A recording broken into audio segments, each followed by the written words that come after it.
Everyone, welcome back to my YouTube channel. If you have not subscribed, my darling people, please do subscribe and smash the notification bell. Thank you and God bless you.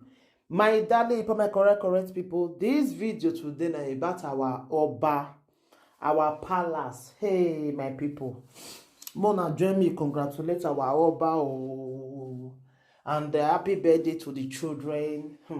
You know, easy to buy triplets, my people.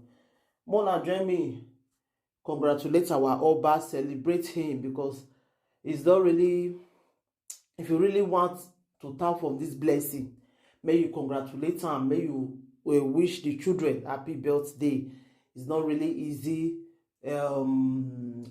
Those children are blessings from God, you understand?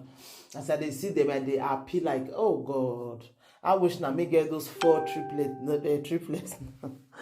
I'm so happy, like seriously. I am so happy.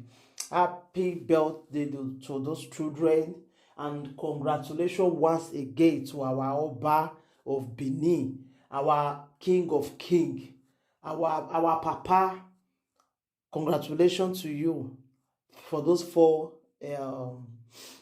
kids. You know, it's not really easy to born 4 at once, my people. It's not easy at all. If you born them, it's supposed to be like they happy.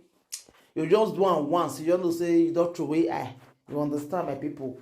So I am so happy for our king. Mona join me congratulate him. Mona join me celebrate him. It's really what to celebrate, you know. And you where they look for the fruit of the womb. We want make God see give you pikin, may you tap for this blessing, and may you share the video so that this kind of blessings go still follow you. You understand?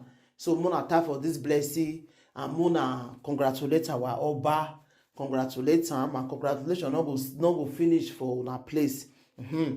So Mona join me, Mona congratulate our Oba, celebrate him like, I just wake up this morning as I see him, I say yes, this kind of good news. That we're supposed to they see 4 at once, you know, easy. Mona join me, Mona congratulate him, Mona sit down for the blessing. May these kind of blessings make you follow now. Thank you, my darling people. Take care. Bye.